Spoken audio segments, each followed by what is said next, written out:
Ahojte, já jsem Barča a vítám vás u prvního letošního dílu nové sezóny Formule 1 a to roku 2026. Teď jsme měli tady několika měsíční pauzu, kterou jsme mysleli, že pravděpodobně ani nevydržíme, kdy konečně už začnou jezdit, jakože. Samozřejmě tady na to nejsem sama, ale je tady se mnou Sonja. Zdravíčko!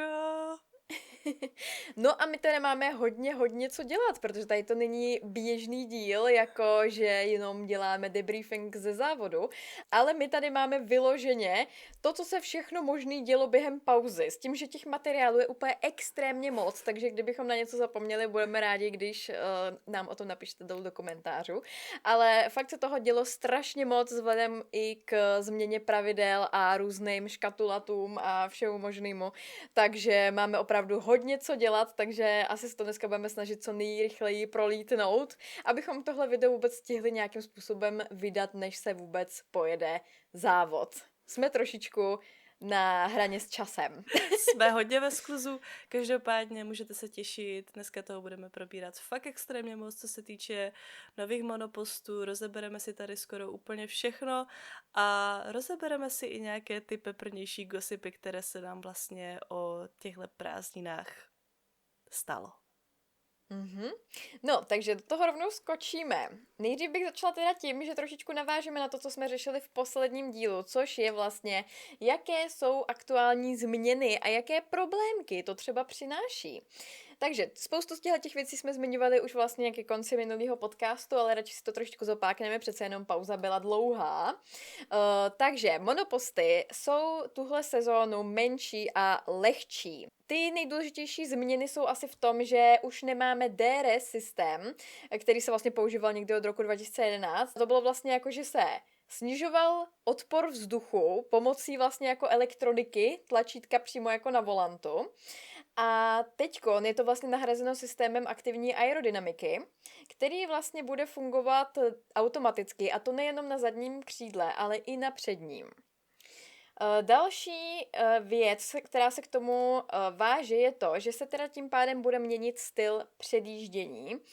A znamená to tedy, že pokud budou dva vozy do vteřiny od sebe, už se nebude teda používat DRS, ale jezdec vzadu bude moct využít dodatečný výkon, aby mohl zkusit předjet. Takže tentokrát to nebude jakoby o změně přítlaku a proudění vzduchu, ale bude to o dodatečném výkonu, který vlastně může si ten jezdec zapnout. Ale to znamená i to, že tahle sezóna bude hodně o šetření energie, protože to vypadá, že každý jezdec bude ještě ke všemu moct využít boost, kdykoliv, kdy vlastně bude mít ušetřenou energii. To znamená, že se můžeme teoreticky dostávat i do situací, kdy bude mít boost i předjíždějící, i předjížděný. Takže uvidíme, do jakých situací nás to dostane. Teoreticky by mělo být jednodušší předjíždět, protože kvůli tomu se vlastně tady ty změny dělaly, ale co jsem zatím tak slyšela od jednotlivých jezdců, tak zatím to úplně takhle nevidějí a spíš říkají, že to je daleko těžší, ale myslím si, že na některých tratích, které jsou jako samozřejmě míň upravitelný, třeba jako Monako a takhle, tak se nám tam aspoň trošku ty stroje budou líp vejít vzhledem k tomu, že jsou menší a lehčí. No, největší kámen úrazu ale se teďkon zdá být právě startovací procedura, protože údajně piloti vpředu budou mít problém s ochlazováním brzd, samozřejmě potom jako formation lap, že jo, a pneumatik, a piloti vzadu zase nebudou mít dost času na to, aby roztočili turbo. Takže jako bude se ta situace dost měnit podle toho, kdo kde bude pravděpodobně teda na tom gridu. A může teda nastat i situace, kdy se auto nerozjede a ostatní do něj zezadu narazej. Takže to jako není úplně nejlepší situace. McLaren už se vyjadřoval, že by chtěl právě změnu pravidel z bezpečnostních důvodů. Ferrari ale na to odpovědělo, že s tímhle problémem počítali vlastně už od začátku těch pravidel, víceméně před rokem už to začali řešit, takže je spíš problém ostatních stájí, že to ignorovali. A Max se k tomu vyjádřil, že pokud se na to necítí, tak můžou startovat z boxu. Takže Vypadá to, že startu se hlavně jako bojejí stáje, který mají motor od Mercedesu. Takže myslím si, že tahle sezóna bude opravdu velmi, velmi zajímavá. Takže to je tady k těmhletěm informacím na začátek, vlastně s čím se tady potýkáme. A teď už bychom se mohli přesunout k aktuálnějšímu dění a to jsou nátěry a helmy. To bylo rychle. Tyjo, to jste spoukla celkem dost rychle. Snažím se. Pojedu jak turbomyš. Takže nový rok, nové nátěry, vlastně všechny týmy přišly s novým lakováním. Letos je to vlastně jinačí, že máme o 2 týmy navíc, takže Audi a Cadillac přišel úplně s prvním vlastně lakováním. A já se tě rovnou, Baru, zeptám, co na to říkáš? No, trošku mi tam chybí ta zelená barva. Ale co se dá dělat? Každopádně všimla jsem si, že jako přijde mi, že všechny auta mají trošičku víc tmavších prvků, než jako mývaly. Ale možná mi to jako připadá i hlavně kvůli tomu, že Cadillac je vlastně celý prakticky v černé barvě, nebo jakoby odstínech šedí. Cadillac je jako i 50 odstínů šedí, takže tak. Mně hlavně hrozně ten Cadillac připomíná to, o čem jsme se bavili v podcastu minule, že vypadá přesně jako ten monopost z toho F1 filmu. Jo, no. Úplně, jako vážně, možná jsem trošičku zklamaná, že to je takové jako obyč černé-bílé, že to není třeba takového výraznějšího. Co se třeba, že by to bylo růžový panter? To by bylo top. To by Každopádně, co se mi hrozně líbí, tak je Red Bullácký monopost.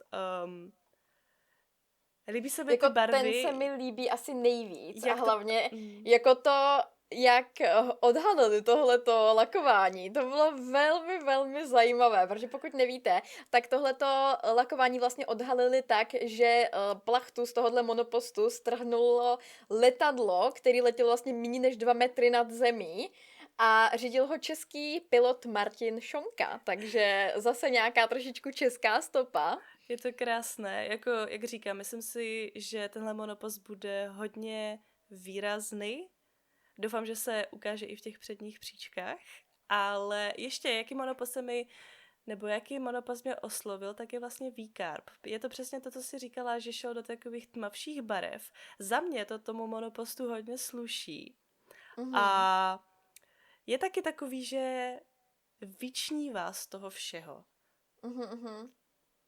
Ale zase jakoby mně se líbí, že tam mají prostě takový ty klasické barvy, prostě žlutá, červená, modrá, je tam trošičku, ale samozřejmě šli trošku víc do té bílý, že vlastně normální Red Bull je teď spíš do černá a ten V-Carb ještě furt tam má ty bílé prvky samozřejmě. Takže to vypadá, bych řekla, moc pěkně.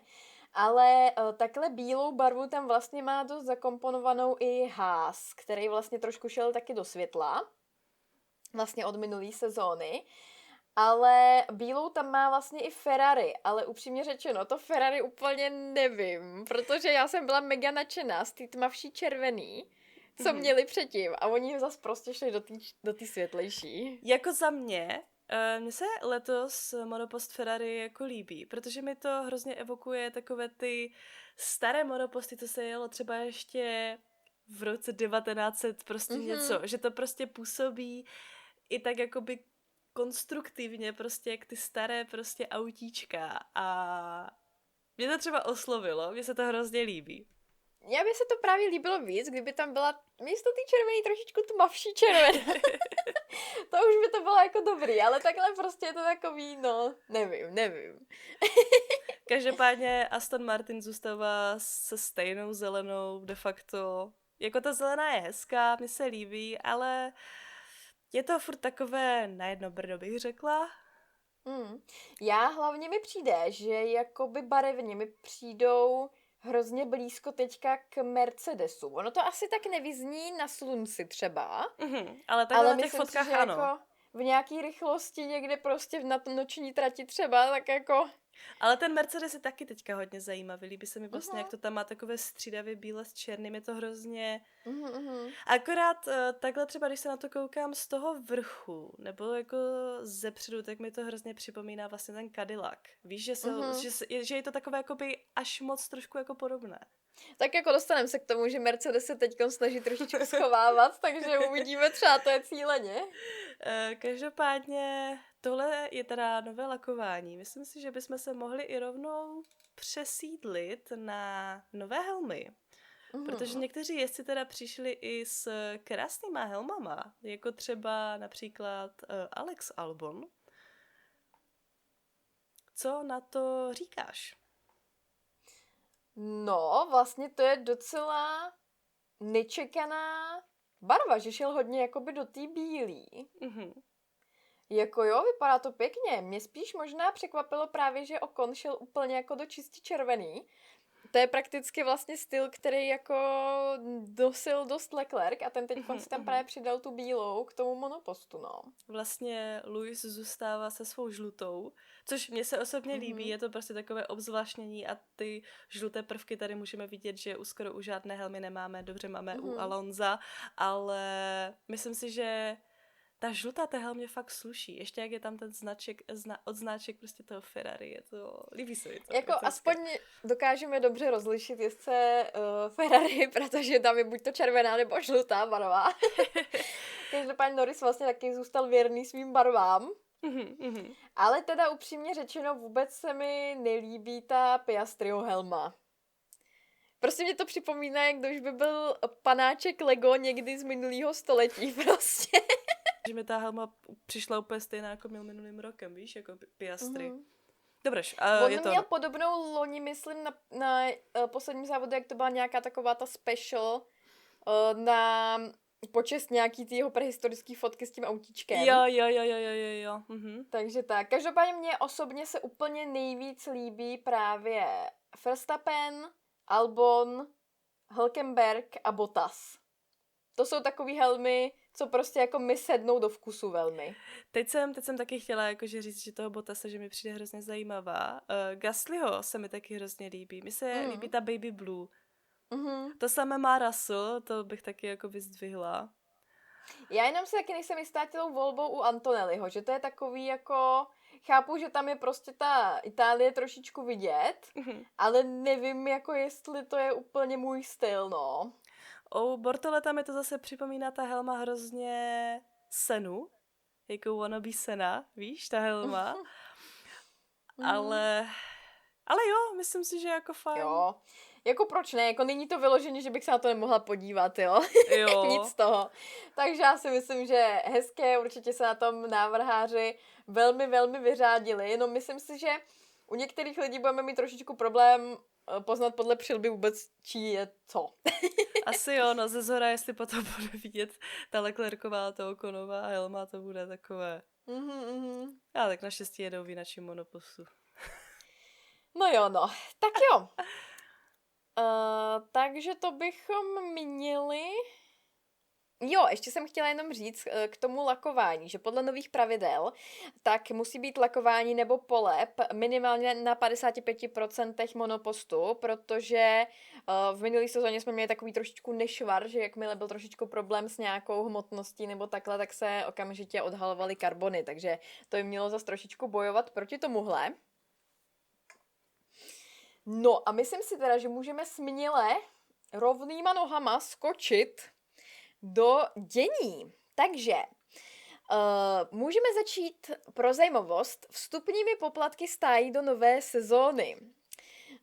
Pro vaši představu, stáj, která zaplatila za vstup do nové sezóny nejvíce, byl samozřejmě McLaren, protože mají ve své stáji momentálně čerstvého mistra světa a oba dva jezdci získali docela dost bodů, takže i jako sečteně, takže samozřejmě mají velkou platbu za vstup do nové sezóny a to až prakticky dvojnásobnou, co stáj za nimi.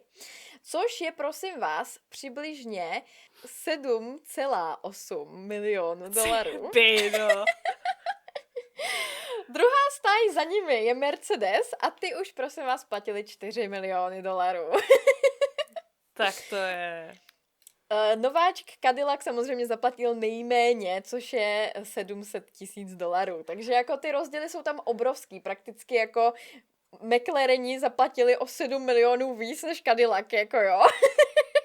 Ale prostě hol to tak je, stále to tak berou, je to takhle vždycky, že vlastně je tam nějaká základní částka a potom se k tomu vlastně řeší ty přirážky podle toho, kolik bodově získali právě ty jezdci v minulý sezóně a tak podobně. Takže tak a vlastně ono se z toho platí fungování FIA, všechno možný takhle, takže jakoby je to taková běžná záležitost, jenom mě přišlo velmi zajímavé tady zmínit právě ty gigantické částky jenom za vstup do sezóny, prosím vás. S tím, že když vezmeme, že teď třeba Aston Martin má obrovský problémy se vstupem do sezóny a zaplatili za to 1,3 milionu, No. tak je to takový trošku jako velká částka, no. Tak. Já bych to vzala trošičku jakože něžně chronologicky, ne úplně, abychom se v tom nestratili. Každopádně, hnedka vlastně po konci sezóny se objevovaly informace o tom, že jak se Williams vlastně rozhodl vsadit na kartu vývoje, tak vlastně se poučili snad z minulých let a vlastně už v prosinci se objevovaly informace o tom, že vlastně dokončil Williams už svůj vývoj monopostu jako první a to dokonce se sami předběhli o několik týdnů. A Williams je právě jedna ze stájí, která má motor od Mercedesu a v tu dobu se vlastně jevil mercedesácký motor jako úplně jako nejlepší ze všech. Takže v tu chvíli jsem si úplně říkala, že snad, že by konečně ten přestup Carlose jako se fakt vyplatil, že by to bylo dobrý. Nepřišel vníveč? Uvidíme, jak to bude nakonec v sezóně.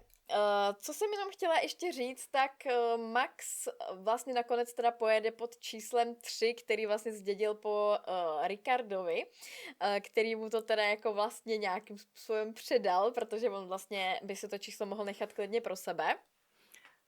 Takže Danny Rick bude žít dál s námi v tomto krásném sportu. Ano. Tak doufám, že jsem zaostřená. Tak, ohledně Maxe se ještě objevilo vlastně hodně spekulací, co se týče jeho inženýra GPho. Řešilo se právě, jestli jako bude přestupovat, nebo jestli jako bude končit. Měl vlastně v tom minulý sezóně několik absencí, byl na tom konci sezóny vlastně hodně emotivní, to vlastně se i docela řešilo, jako co to teda vlastně znamená. No a nakonec se teda ukázalo, že jeho manželka dlouhodobě bojuje s rakovinou prsu. Což samozřejmě obrovský nápor na celou rodinu, určitě je spousta situací, kdy je lepší, že prostě má vedle sebe svého manžela, takže rozhodně mu držíme a jeho manželce ještě víc palce, protože to není vůbec lehká situace a obdivuju ho, že dokázal vlastně dojet tím Maxem tu sezónu pod takovým tlakem. No, ještě jsem chtěla říct jenom, že Perez se vyjádřil ještě zpětně k Red Bullu samozřejmě, protože proč by se nenechal slyšet, že jo? Říkal tam hlavně, že vlastně Red Bull jde jenom o Maxe, že to je vlastně ten hlavní a jediný jezdec, že Red Bull je prakticky jako Max Verstappen a že být tam druhým jezdcem je peklo. Hadjar se ale potom naproti tomu vyjádřil, že Max mu vůbec nezatajuje žádný informace a odpovídá úplně na všechny jeho otázky a je vlastně pro něj takovej mentor, který je pro něj velmi užitečný. Takže to jsou takový dva různý pohledy trošičku na situaci, ale jako všichni jsme to nějakým způsobem předpokládali, že ta druhá sedačka v Red Bullu prostě není úplně pohodlná, ale Max asi nebude ten původce. Já si taky určitě nemyslím, já si myslím, že Max tam jako figuruje v roli takové mamky, která se snaží prostě co nejvíce pomoct tomu svému dítěti, aby uspělo, no. Max je takový zlatíčko, no. To je taková mamka prostě ruky z loňského roku. Uvidíme, jestli si dneska vezme pod svá křídla i Lindblada. No. Teďko bych ráda probrala takovou situaci, co prosím vás, už jsme to tady zmiňovali, co se týče těch motorů Mercedesu. Takže je to taková šedá zóna v pravidlech, co se týče komprese motoru. Už se to vlastně začalo řešit v prosinci, a to se týkalo už vlastně i toho Red Bullu. Měli vlastně využít mezery v pravidlech kdy vlastně nová pravidla pro rok 2026 omezují kompresní poměr motoru na 16:1. Ale oni zjistili, jak z toho udělat až 18:1, s tím, že vlastně měření té komprese toho motoru vlastně probíhá za studena. A jim se vlastně ten motor roztáhne, až když se zahřeje, takže jakoby mimo měření FIA, to znamená mimo kontrolu, že jo. Takže to by ale mělo znamenat, že by se ten výkon měl zvýšit až o 15 koní, což znamená přibližně třeba 0,3-0,4 vteřiny na kolo. Takže jako docela velká výhoda, ale Audi, Ferrari a Honda samozřejmě proti tomu podali stížnost. Nejdřív se FIA ale vyjádřila, že nebude takové chování tolerovat a že to rozhodně budou řešit. Red Bull se vyjádřil, že vlastně oni to nějak od nich asi teda jako okopírovali, jako od Mercedesu. A že jako se jim to jednou povedlo, ale potom to už nezopakovali. Takže se vyjádřili k tomu, že spíš jako nepočítají, že na začátku sezóny bude jejich motor úplně jako v nejlepší formě. Potom FIA povolila, že to je jako v pořádku, že to je v rámci pravidel a že to je prostě jejich výhoda. Toto Wolf k tomu řekl, že jednotka je prostě plně legální a že se všichni jenom vymlouvají a i tam naráželi prostě na nějaký tajný sešlosti a tajný zprávy mezi ostatníma stájema, který to jako řeší hrozně. A vlastně ten motor od Mercedesu má aktuálně i McLaren, Alpine a Williams. No, ale před pár týdny se objevila informace, že nakonec to teda FIA chce zakázat. A objevila se informace, že to chce zakázat ještě před Austrálií. Což by teda vyřadilo pravděpodobně tyhle 4 stáje úplně ze závodu, že jo? No, nakonec to teda vypadá, že se FIA rozhodla, že změní způsob měření té komprese motoru až k 1.6.2026, ale do té doby teda potřebuje to Mercedes nějakým způsobem vyřešit, že jo? Takže uvidíme, jaký tady to bude mít ještě následky, ale ty samý stáje vlastně se dost rozčilujou s tou startovací procedurou, takže jako pravděpodobně tam k nějakým změnám stejně jako bude muset dojít. Takže to je tady ta sranda s motory od Mercedesu a FIA, která se absolutně není schopná rozhodnout. A tak to my už víme z minulého roku, že jo? Ano, přesně tak. No, a když už jsme u toho, že se nemůže rozhodnout, takže dělá další změny v pravidlech na rok 2026. Takže ultrazvukový senzor, který měří spotřebu paliva, nesmí být ovlivňován jakýmkoliv zařízením nebo systémem, který by měnil teplotu, protože se tím dají zkreslovat data o spotřebě. Nebude se teď řešit, kolik paliva se spotřebuje, ale kolik energie se využije. Takže vlastně původní měřič ultrazvukový, který vlastně řešil, kolik paliva se spotřebovává, tak se dal trošičku jako občůrat změnou teploty. Takže to ještě museli trošičku dořešovat, aby to jako úplně nikdo jako neobcházel. No ale FIA samozřejmě nekončí svoje srandičky a ještě tady máme jednu věc. Pokud víte, tak v minulé sezóně byl poplatek za protest 2000 eur. Což je jako pálka jako kráva, ale prosím vás, aby to nebylo málo, tak letos to bude 20 000 eur. Tak to je neskutečný skok. Takže takhle, když bude ten protest uznán, tak jim ta částka bude navrácena. Ale pokud nebude, tak jim to bude odečteno z rozpočtového stropu. Problém je, že ten rozhodovatel o tom je samozřejmě FIA, že jo? Takže oni vlastně rozhodují sami o tom, kolik peněz dostanou za nějaký protesty. Má to údajně odradit od zbytečných protestů, ale když je soudcem zase FIA, tak je otázka, jak to bude fair.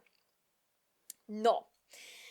Ještě bych ráda zmínila, že v lednu se v italských médiích řešila docela dost budoucnost Leclerca ve Ferrari. Víme, že italský média rádi trošičku jako dávají do éteru nějaký senzace, které úplně nejsou nutně pravda, ale tady to bylo takové, jako že by se teoreticky mohlo trošičku něco změnit v pohledu na situaci. Každopádně Vasseur se zmínil, že nebude na začátku sezóny důležité vyhrávat, ale dál vyvíjet monopost po celou dobu sezóny.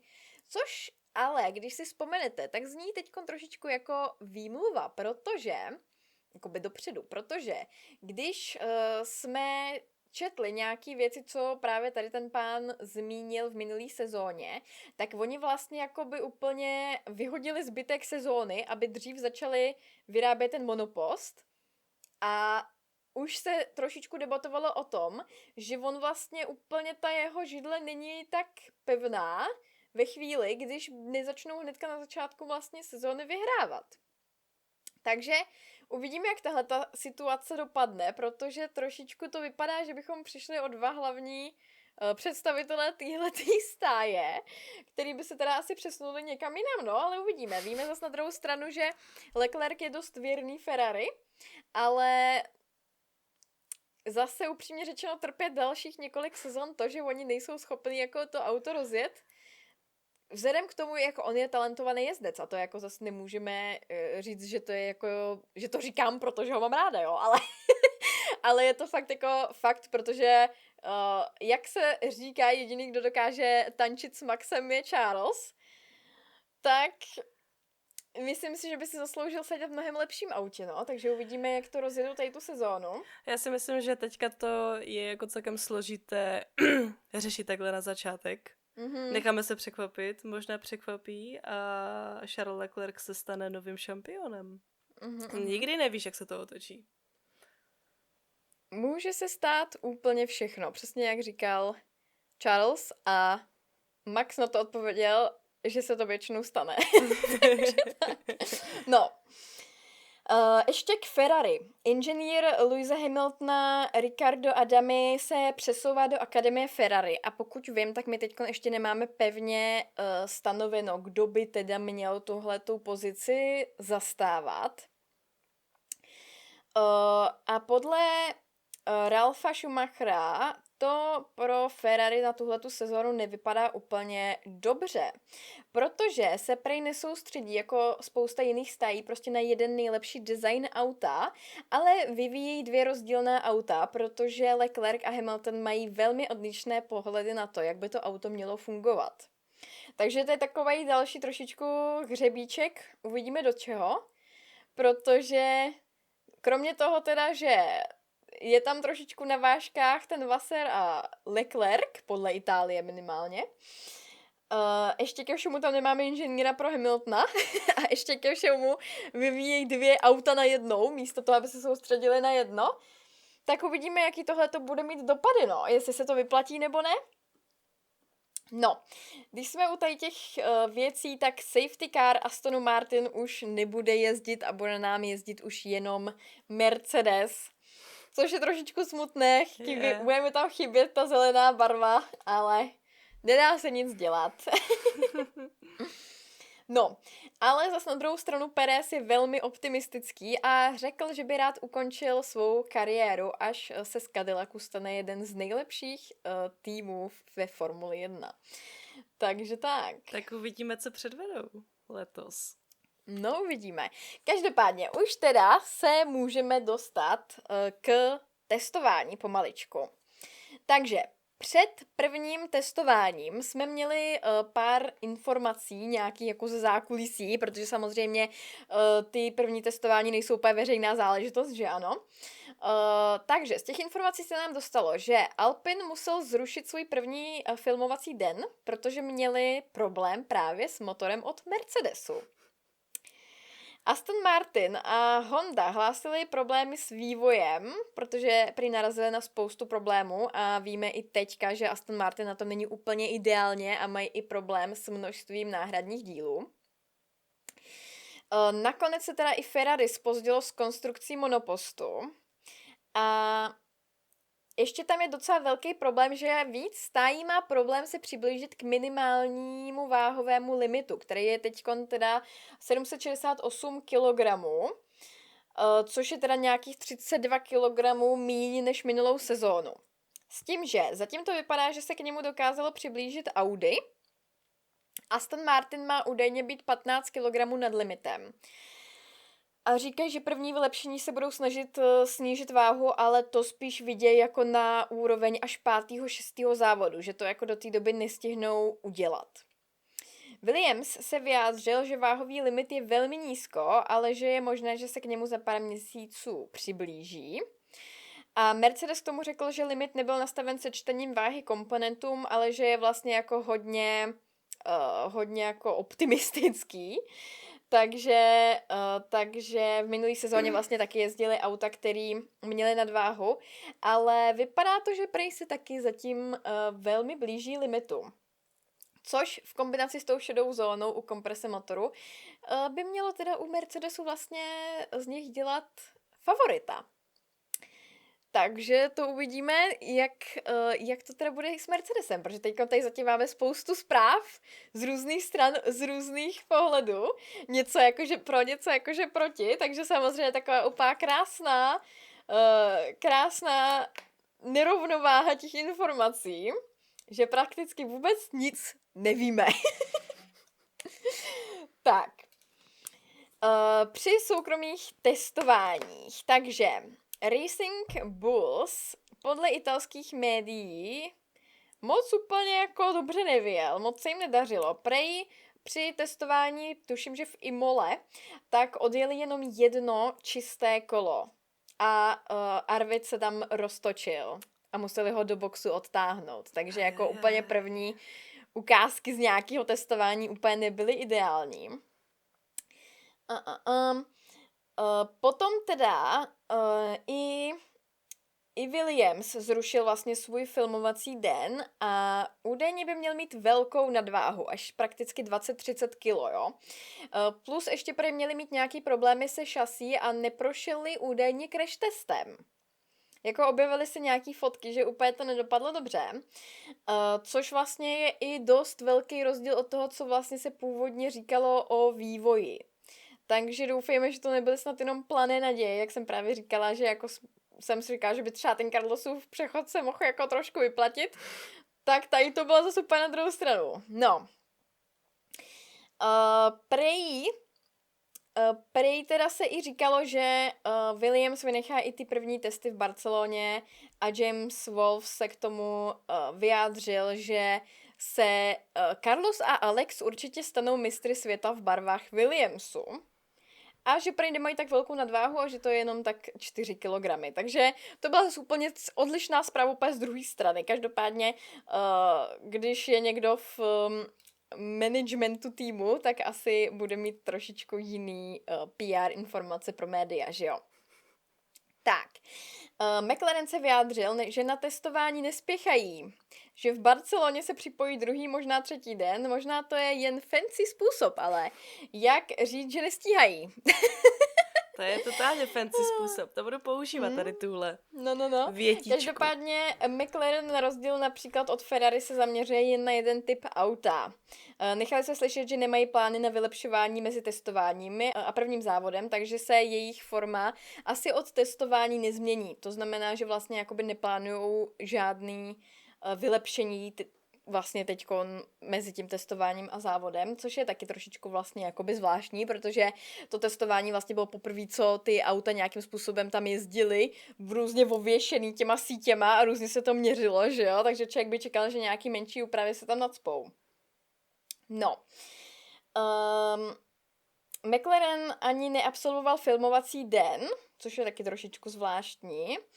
A o nějakou dobu později se ukázalo, že by taky McLaren měl mít problémy s nadváhou. Takže jsou tam všechny možné zprávy úplně o všem.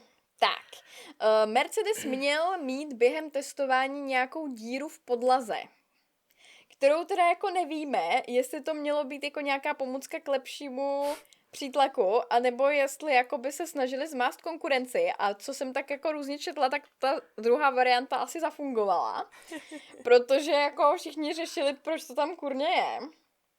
No a Aston Martin i před Barcelonou nestíhal a sice zvládli crash testy, ale měli nějaké logistické problémy. a ani Ferrari první den nevyjeli. Jinak, měli jsme teda v Barceloně 26. až 30. ledna soukromý shakedown testování. Je to vlastně předsezónní testování, který vlastně slouží hlavně k tomu, aby si všechny stáje mohly vyzkoušet nový monoposty vlastně ve skutečném provozu. Takže hlavně vlastně o to, jestli to funguje, jestli to jezdí. Takže to není jako žádný o rychlosti, takže nějaký informace, co se dostanou prostě jako ven, kdo měl jako nejrychlejší kolo a takhle, tak jsou prakticky jako úplně o ničem. Letos vlastně byly ty testy už v lednu, což je vlastně dřív než obvykle, protože samozřejmě, jak je obrovská změna pravidel, tak aby se vůbec na to stihli nějakým způsobem podívat, připravit a všechno, že jo. Tak, na testy bylo sice 5 dní, ale každá z těch stají může využít 3 dny, aby se tam vlastně nemotali celou dobu úplně všichni, že jo, ale záleží prostě na jejich uvážení. No, u otvíračky toho testování se pralo, kdo první vyjede na trať Audi a Mercedes a nakonec první vyrazil Mercedes. Technický potíže tam prý měl Lawson, Colapinto a Bortoleto. Vlastně bylo to soukromý testování, ale některé stáje v tu dobu ještě neměli ani odhalený zbarvení, takže měli nějaký maskování na sobě, protože jako stejně, sice se ven dostalo minimum informací, ale byly tam nějaký čumilové okolo trati, takže prostě to nechtěli radši riskovat, dokonce tam museli ty lidi vyhánět policajti.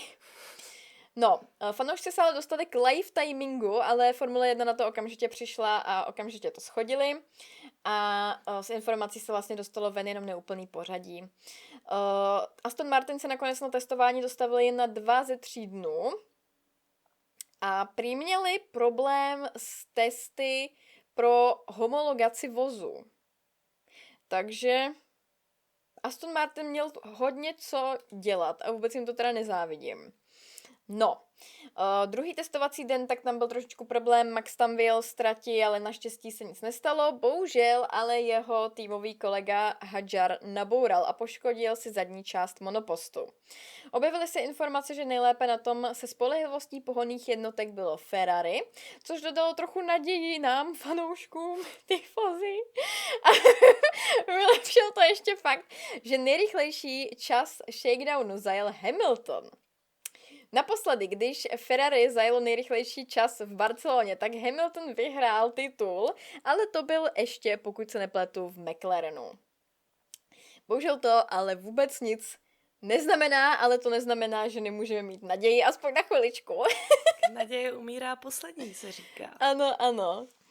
Tak, motor Red Bullu vlastně nakonec docela příjemně překvapil. A podle prvních testů se spolehlivost pohonných jednotek tvářila lépe, než se očekávalo, protože ono se fakt jako čekalo, že to bude velmi tragické kvůli těm obrovským změnám pravidel, ale nakonec to vypadalo docela schopně. Nakonec to vypadalo teda, že při testech se nejvíc trápily hlavně Audi a Cadillac. Což se ale teda dalo bohužel očekávat, vzhledem k tomu, že jsou vlastně nově příchozí. Hodně jezdců se po testování vyjadřovalo k monopostům překvapivě pozitivně.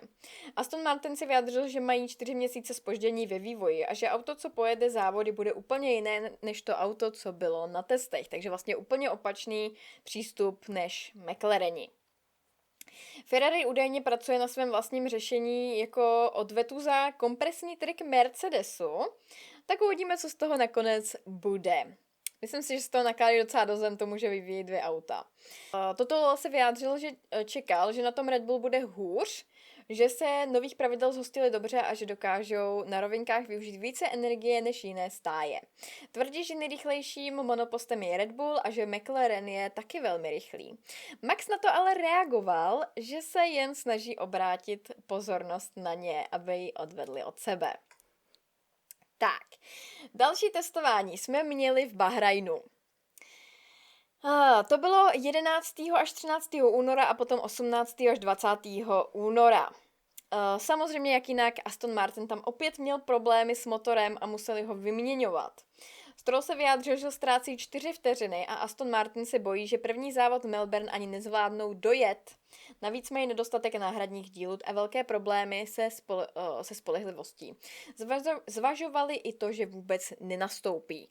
Pokud vím, tak podle nejnovějších informací by to teda mělo být tak, že se budou snažit se dostat přes tréninky a kvalifikaci do závodu, ale že pravděpodobně ten závod nepočítají, že dojedou. Tak, další testování vypadalo pro Williams už líp trošičku, ale pro změnu si tam víc jezdců trošičku stěžovalo. Hamilton si tam hlavně stěžoval, že to je nejnižší přítlak za posledních 20 let. Takže trošičku to bude problém i pro ty jezdce. Vypadá to, že Max se adaptuje na nové monoposty mnohem rychleji než ostatní, podle informací. Podřazuje agresivněji, tím maximalizuje dobíjení a může využít víc výkonu. A tento styl ale vyžaduje perfektní řízení a hlavně koule. Takže to všechno Max uvidíme. Má, ale taky už jsme viděli, že na těch testováních několikrát třeba vyjel z té trati, že to není úplně jednoduché. Samozřejmě s tím vozem minulou sezónu byl samozřejmě už po x letech zžitej hrozně, že jo, takže je obdivuhodný, že se na to dokáže adaptovat rychle, ale bohužel to nebude ještě perfektní. Max a Hamilton už nejsou tak spokojení. Max monopost přirovnal k Formuli E a Hamilton k Formuli 2. Lando Maxovi odpověděl, že může skončit, že se F1 stále mění, že jim platí nesmyslné peníze a že si jezdci nemůžou stěžovat. Což vyvolalo docela vlnu nevole od fanoušků.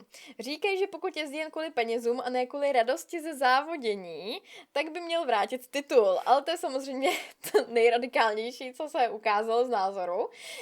George Landa sice podpořil, ale nakonec se Lando vyjádřil, že s Maxem v mnohem souhlasí, že si je nechtěl hned na začátku sezóny stěžovat. Takže úplně zbytečný drámo samozřejmě. A tak bez toho by to nešlo, že jo?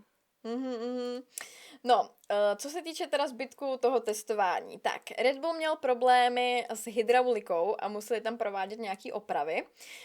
Mercedes měl problém se zavěšením a pohonnou jednotkou, kterou museli vyměnit.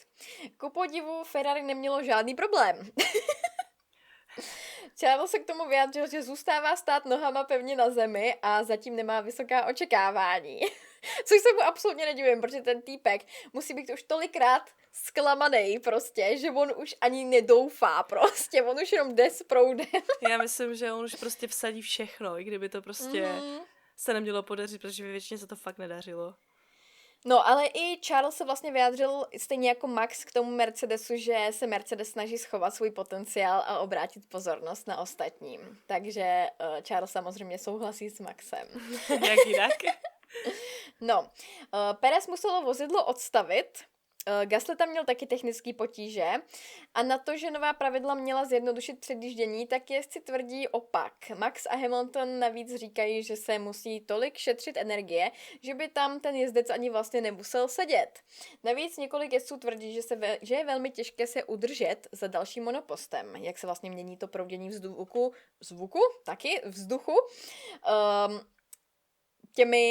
těmi křídly, takže je vlastně docela problém tam netančit za tím monopostem.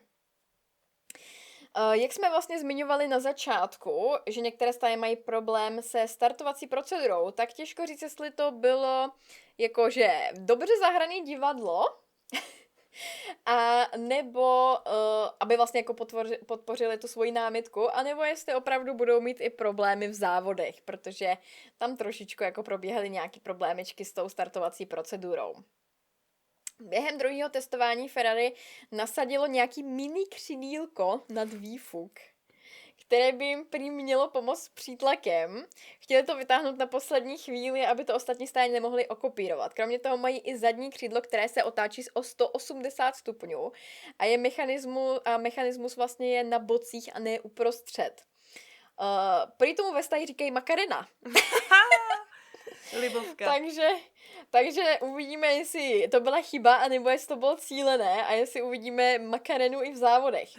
Při zkušebním startu se Hamilton, prosím vás, dostal z nějakého 9.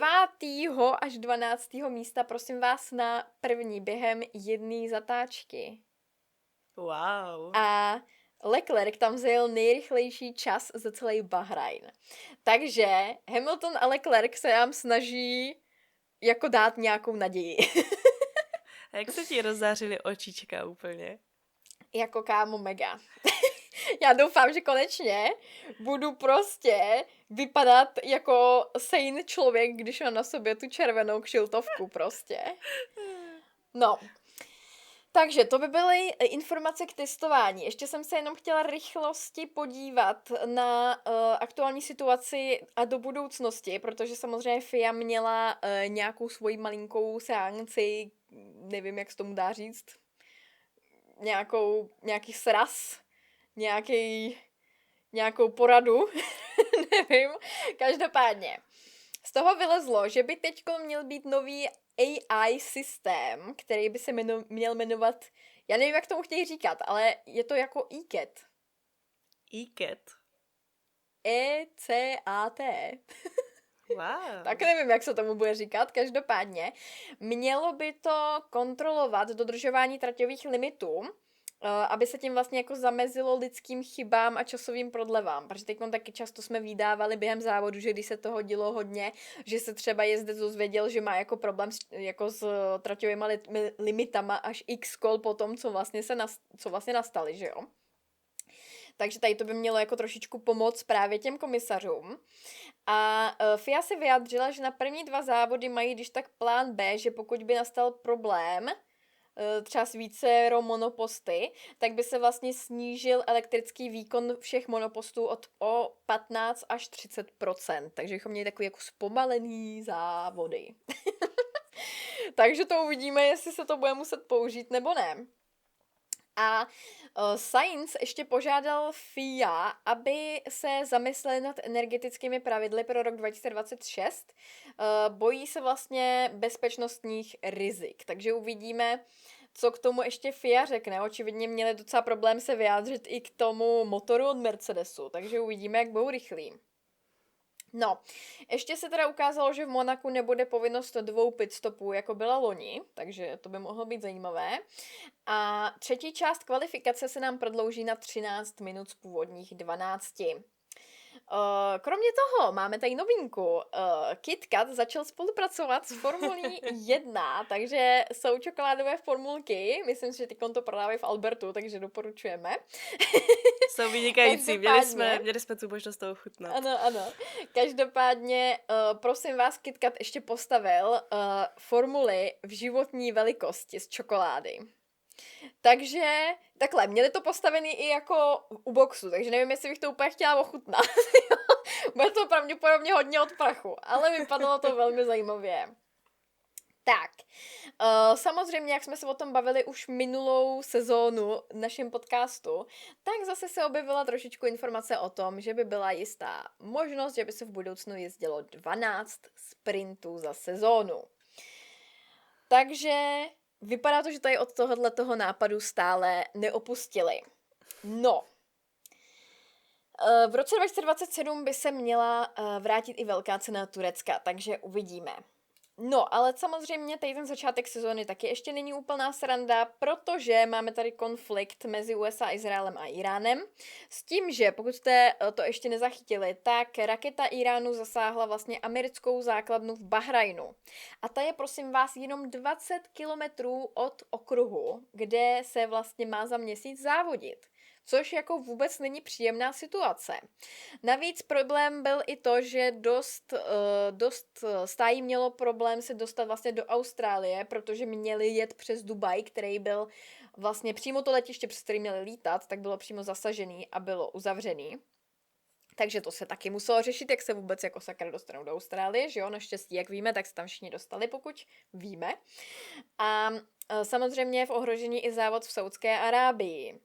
Takže tohle je prostě jako klasický problém toho, že sice závodíme v zemích, kde ty země mají na to peníze, ale zároveň nejsou úplně jako politicky a morálně úplně pevně na nohách. Takže bohužel tyhle ty situace se jakoby dají očekávat, ale určitě jako není chytrý ohrožovat jako jezdce, mechaniky, inženýry a potažmo i fanoušky Formule 1. Takže tak. No a tím já jsem letem světem, dámy a pánové, prolítla moje 4 A4 textu. Snažila jsem se spěchat, co to šlo, koukám, že tady máme skoro hodinu záběru, takže teďkon si odpočinu a můžeš přebrat slovo ty. Takže dámy a pánové, teďka přebírám štafetu já a zabředneme tady trošičku do toho gossip okénka. Překvapivě mi ještě jede kamera, takže doufám, že to vydrží. Každopádně, nemám tady úplně všechno, co se kde špitlo, nebo chápeme se, vybrali jsme prostě jenom ty nejzajímavější, co by jako vás mohlo zajímat, nebo co by jako mohlo být něco, co byste mohli jakoby rádi asi vědět. Každopádně. A taky to, čeho jsme si všimli, protože ono těch informací je fakt tolik, že já kolikrát mi něco uteče a já to zjistím až za 14 dnů, jo, takže... Je to fakt. Každopádně. Rozešel se nám tady pár, Eliška Bábičková a Kimi Antonelli. Kdo z vás to nepostřehl, tak jsem vám to tady teďka řekla, takže se omlouvám. A ty lidi teďka jenom. Vlastně už delší dobou na internetu byly spekulace o tom, že vlastně tahle dvojice už netvoří pár. Vlastně poslední společnou fotku zveřejnila Eliška 1. prosince 2025. A proč teda nějaké spekulace vlastně, že spolu nejsou, vznikly? Hlavní důvod je to, že už spolu nebyli tak často vidění, nebo Eliška velice ráda třeba vlogovala vlastně z jejího života a Kimi tam celkem hrál jakoby větší roli, ne úplně jako velkou, ale větší roli, což ji nemůžeme mít jako za zlé. Myslím si, že hodně lidí zajímá, jaký to je vlastně teda jako život žít s někým takovým, jako je právě Kimi. No hlavně i to, co dělá ona, že jo, že ona je vlastně taky jakoby závodnice, že jo, takže... Přesně tak, takže hlavní důvod tam byl nejspíš i ten, že Kimi vlastně začal lajkovat a sledovat Lily Rowland, což nevím, jestli většina z vás jako ví, kdo to je, ale je to jedna z nejznámějších content creatorů dnešní doby. Ale většina lidí si myslím, že ji bude znát spíš z toho, že nejspíš měla takový menší románek s Lando Norrisem. Takhle, jako lidi to spekulujou, lidi si to myslí, těžko říct, jestli to je teda pravda, ale je hlavně jakoby ví se to, myslí se to. Každopádně tohle jsou taky jako všechno jenom spekulace, ale lidé tomu prostě věří, takže klasika, že jo, lidi věří skoro všemu, co je na internetu, což není úplně nejlíp. No tak ono máme vlastně jakoby potvrzený ten rozchod, hlavně tím, že Eliška se k tomu bohužel musela jako vyjádřit na Já se k tomu dostanu, neboj sítích, se, no. já se k tomu dostanu, neboj se. Pardon. Neboj se, já už vím, jak je to, když to dělám tobě. Konečně. Takže, každopádně, tenhle Kimiho follow na Instagramu byl někdy právě v době, kdy Eliška ani Kimi moc teda nezveřejňovali sebe navzájem, takže lidé teda začali mít podezření, že jejich vztah je u konce. Byly tam i jako údajné spekulace o podvodu, že právě si lidi mysleli, že kvůli té Lily Kimi podvedl Elišku, nebo že Eliška podvedla údajně Kimiho s nějakým borcem snad na závodění, nebo jakože na tom kartingu prostě. Takže jako lidi si podle mě, četla jsem snad i nějaké komentáře, že prostě jo, můj kamarád vyfotil, když se bavila s nějakým klukem a ona ho pozývala na rande. Víte, to je takové to jako klasika. Jo, prostě. To jsou takové ty spekulace. Jako když mě někdo viděl v nákupáku, ve kterém jsem v životě nebyla, no. Přesně tak. Potom, co lidi vlastně začali zveřejňovat, že Kimi začal teda sledovat tu Lily, tak po nějaké době ten follow tam zmizel a už tam nebyl.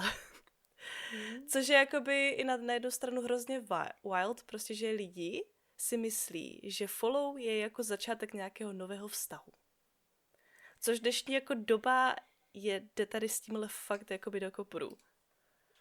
Je to wild, jako takhle, já chápu, že to může být nějaký indikátor, ale upřímně řečeno, já mám, že sleduju, prosím vás, 400 lidí na Instagramu. Podle mě většinu z nich ani nevím, jak vypadají. Ale chodíš se 400 lidma. Ty vogo, já jsem wild úplně. Každopádně spekulace o tom, že se rozešli, byly pravdivé, protože samotná Eliška rozchod potvrdila na svém TikToku, bylo to teda 24.2., ve kterém sdělila, že teda vztah skončila ona, že to nebylo ukončeno kvůli žádné další osobě a že vlastně se rozešli kvůli tomu, že vlastně jejich hodnoty už byly odlišné, což je prostě u vztahu naprosto normální, takže lidé se mění, jejich představy se mění, takže si myslím... A taky hlavně z kontextu toho, že on teď tom vlastně je už v té F1 a neustále lítá po celém světě, tak to je taky jako dost velká zátěž pro vztah, že jo? Samozřejmě, hlavně oni vlastně do té Formule 1 prostě přišli oba dva vlastně poprvé, takže to byla vlastně i taková zkouška pro jejich vztah. Jestli to vydrží, jestli to nevydrží. Bohužel to nevydrželo. Chápeme, respektujeme, neměli bychom se do toho více šťourat. Každopádně to je jako všechno k tomuhle rozchodu. Ale... No, ještě jsem jenom chtěla říct, že lidi jsou tak wild, že ona vlastně byla donucená to vyjádření dát na sociální sítě, protože nějaký lidi prostě vyhrožovali smrtí té typce a zjišťovali si, kde bydlí a takhle, jako jo. Takže lidi jsou prostě absolutní magoři. A prý jako posílali i nějaké fotky, co Kimi kde napsal nebo udělal, což jako, jestli si fakt třeba tohle vymýšlíte jenom kvůli tomu, abyste prostě dělali nějaký jako nátlak na nějakého člověka, tak se na to vykašlete, jo. Jako nestojí vám to za to, ani těm lidem to prostě jako, není to dobrý. Jako na jednu stranu si tohle člověk třeba obhájí tím, a vždyť jsou slavní, a s tím musí počítat. Ne, nemusí. Jako, ne. Prostě jenom vy se sklidněte, jako. Jo, no. Ona je jakoby jedna věc se chovat nějak, abyste jako si chránili třeba soukromí, a druhá věc je, když někdo dělá nelegální věci proti vám a dělá, že to je v pohodě, protože jste slavná osobnost. Přesně tak. To je jako... To, že jste slavní, jako neznamená, že jste nějaký jako pejsek pro všechny, nebo clown pro všechny. To prostě jako jste člověk jako člověk. Každopádně, abychom se vrhli k dalšímu nějakému takovému drbu, tak to si myslím, že obletělo svět jako nadsvětelnou rychlostí tohle. A to je Kim a Louis. To bylo úplně všude. To jako... myslím si, že tohle duo prostě nikoho nenapadlo, že by mohlo někdy jako vzniknout. Ale víš co? Jak já jsem viděla první fotky, tak já jsem si doslova myslela, že to je ta máma tý Kim Kardashian. Fakt jo? Oni jsou si prostě moc podobní, když mají ty velký brejle prostě. Jako by tak jako rodinu nepopřeš, že jo? Každopádně pojďme se teda podívat, proč se lidé začali o těchto dvou tak moc jakoby myslet, že jsou spolu. Internet teď docela kolí spekulace o tom, že by spolu mohli něco mít. Ale zatím se k tomu ani jeden nevyjádřil. Poprvé se o tom začalo mluvit někdy na začátku února 2026. Britská média s tím samozřejmě přišla jako první. Třeba The Sun přišla s tím, že spolu údajně strávili docela romantický víkend v oblasti Cotswolds v Anglii. A to je mimochodem místo, kam hodně celebrit jezdí, když chtějí mít klid a trochu soukromí. Cože si třeba probírali nějaký biznis, tak naprosto chápem. Sice jako nevím, jako možná nějaký kolab by tam mohl být, ale asi si nevím představit, že by Hamilton nosil s Kim splavky třeba. Tak možná, že třeba chce nějakou módu pro chlapy. Víš, že Louis je na tu módu? Jako jo, no. Ale zase na druhou stranu je velmi sus. Já teda nemám zase takový jako deep informace o Kardashian klanu, každopádně. Pokud vím, a nejsem úplně mimo, tak každá z těch žen v téhle rodině, tak když měli s někým dítě, tak to byl nějaký slavný, bohatý muž tmavší pleti. Že oni to jsou přímo jejich cílovka. Jakoby jo, a vlastně ono se i říká, nebo jsem četla, že Kim je hrozně podobná té Louisovi ex, té Nicole. Což je to jakoby podobný jako type. Tak jako víme, jak to vypadá s typama jezdců, že jo? Když Charles si vzal ženu, která vypadá úplně stejně jako jeho bejvalka. Je to tak, no, je to tak.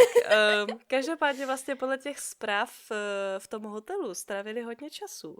Chodili třeba na procházky, na večeře a byli prostě spolu. A právě od té doby začali fanoušci přemýšlet, jestli mezi nimi není něco víc, než jenom jako kamarádství, jo. A vlastně to, že byli spolu viděni jako vícekrát, k tomu úplně nepřidává teda, jako že by mohli být jako kamarádi. Vlastně další spekulace pak ještě více rozjelo to, když se oba objevili na Super Bowlu v únoru 2026. A jakmile se ukázalo, že jsou na stejné akci, internet samozřejmě začal všechno řešit a lidé začali spekulovat, jestli tam jako nebyli spolu. Víme, že Kim tam teda měla vlastně i svoji ségru Kendall. Každopádně máme vlastně... To znám, která je. To je taková ta vysoká, ta hubená, ta nejmladší. Ne, Jo. Kylie je nejmladší asi. Tak je to ta prostě ta ona je modelka. Jo, ta, co nemá děti, ne? Jo, přesně ta, ona má koně. koně. Ta je sympatická. Ta je fajn, taky ji mám asi nejradši. Každopádně vlastně máme z toho Super Bowlu fotky, na kterých...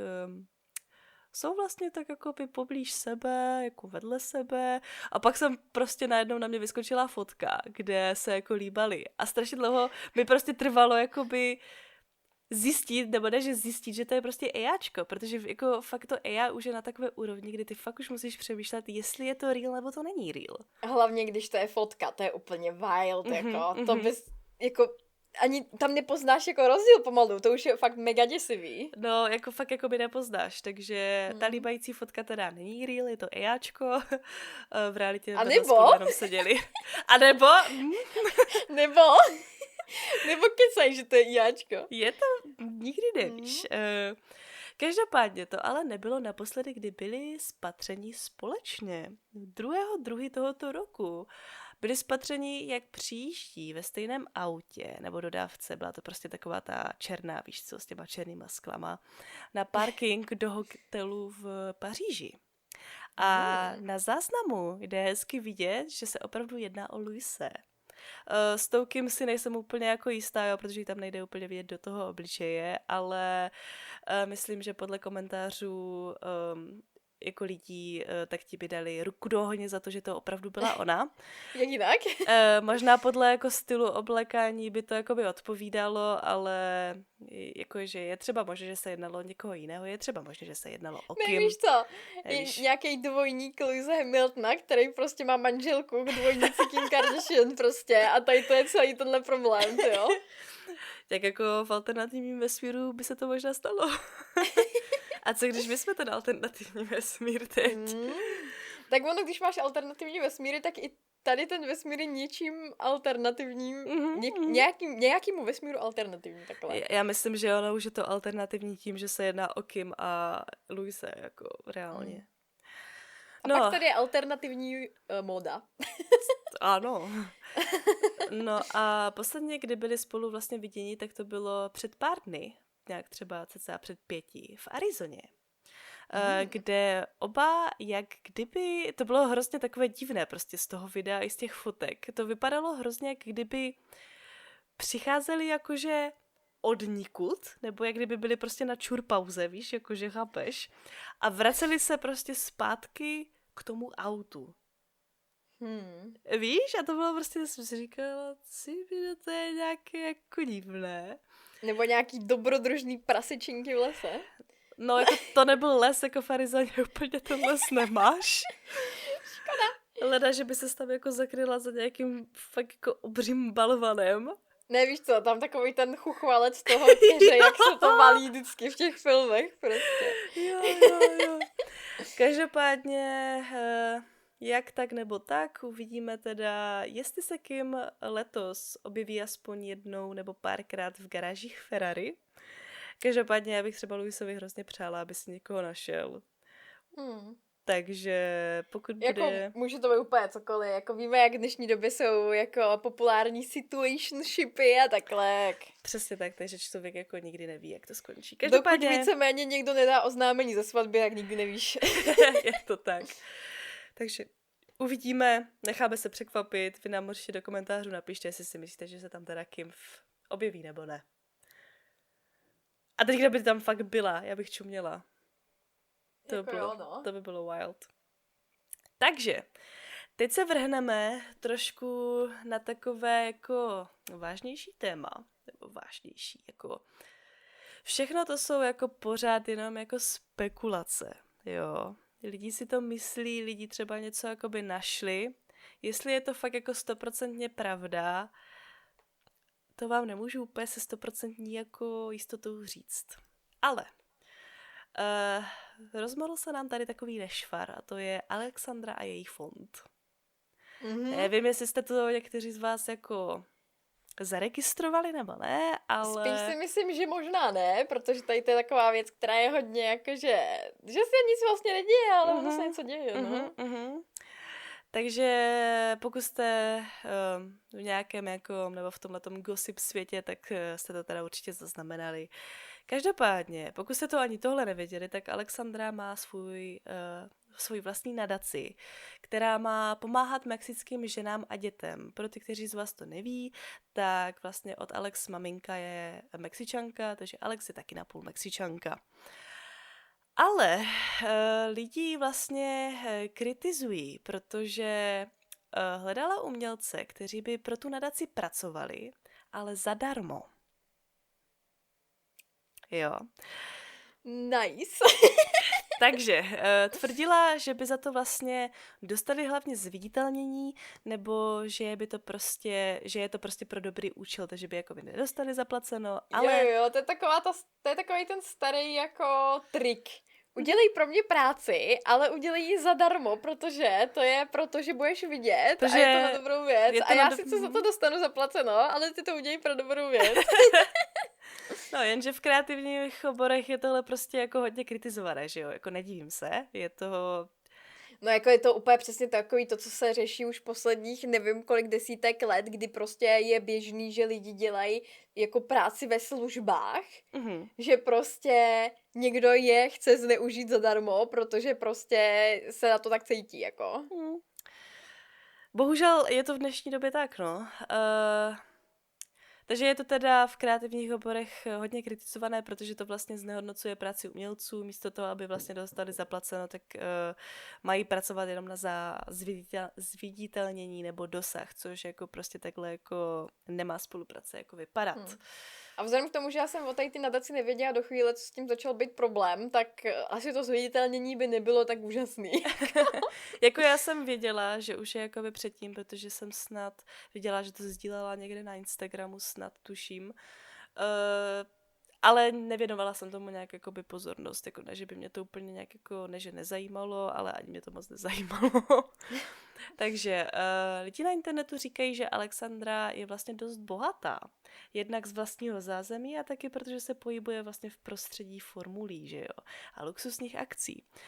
Často ji vidí na závodech v pedoku, kde má velmi drahé oblečení, šperky, kabelky a tak dále. Díky tomu se vlastně v uvozovkách jako proslavila, díky tomu je více známější, kvůli vlastně těch jejich jako krásných outfitech. Většina teďka teenagerů se prostě snaží vypadat a oblíkat jako ona, což jako... Teď ona myslím dělala i nějakou tu webovku, kde dávala jakoby co měla vždycky na sobě za oblečení a jako hodně i byla v nějakých beauty časákách a show a takhle, jako přes make-up nebo oblečení, takže ona je taková, jako že se staví do pozice, že ona je prostě ta módní ikona.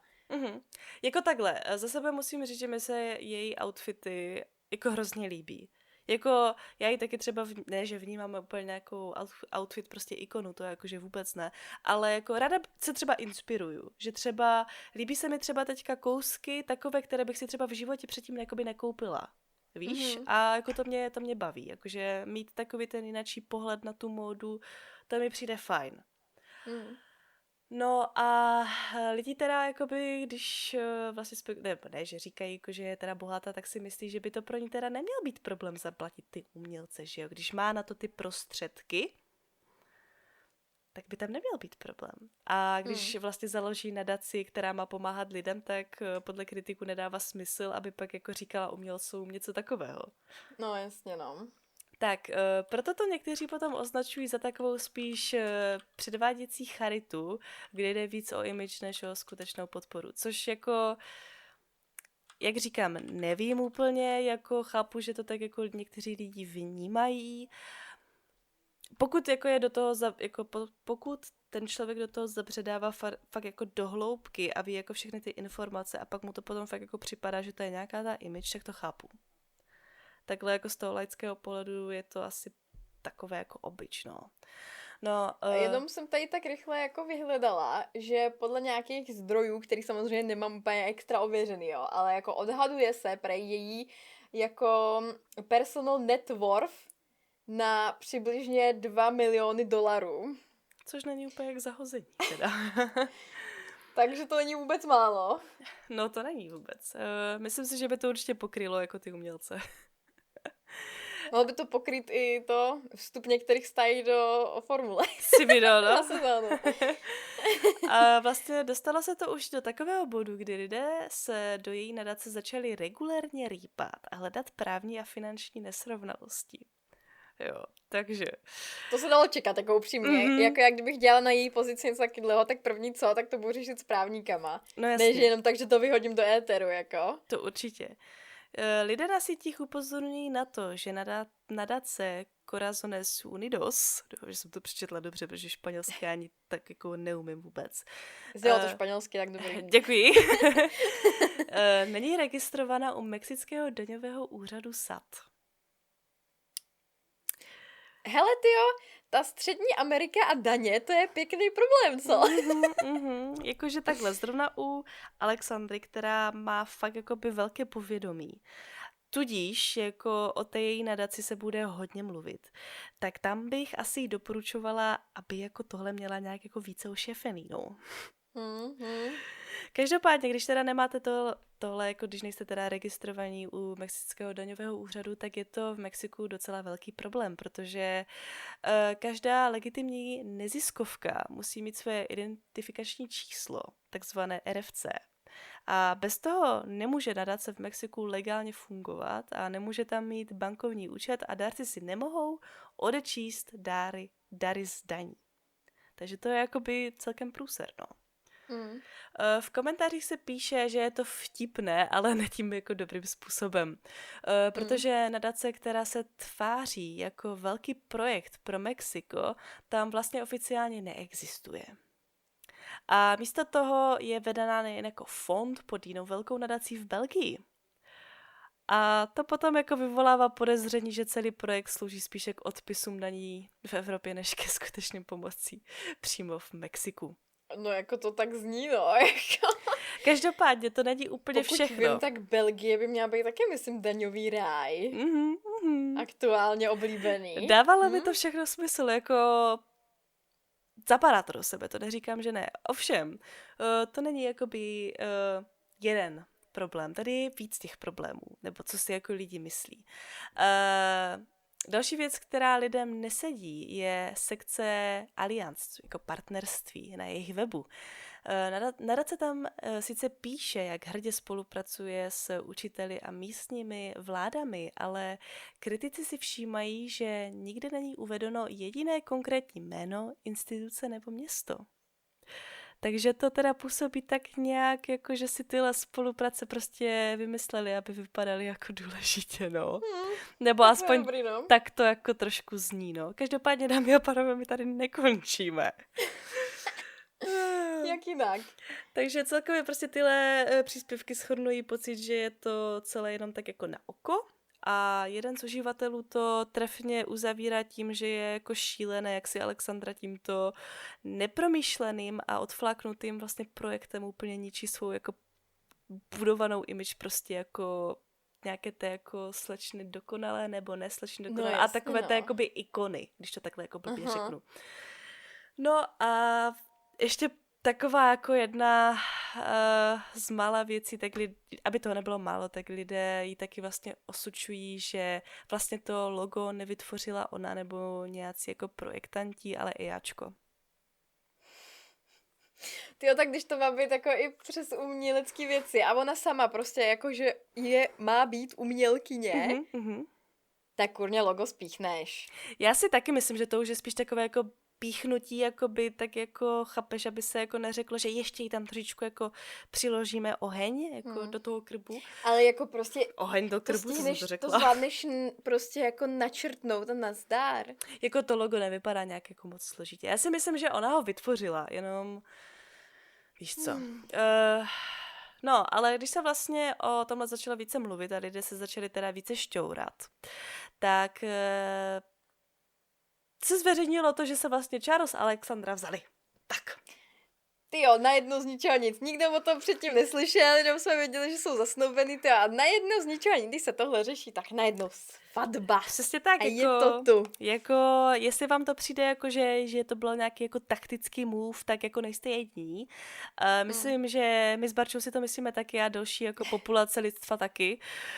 Jako takhle, náhody existují, mohlo to tak vyjít. Nevím, jestli zrovna 28. února je úplně nejvíc oblíbený svatbový datum, to jsem asi nikdy neslyšela. A ještě vlastně takhle jakoby před tou, než začne jakoby sezóna vlastně, víš co, je to takové, jako jo. Ani nemohli mít to líbanky, no. Kdyby to asi tak stihli, že jo? Ne no, tak líbanky to budou vlastně kdy jindy. Jako.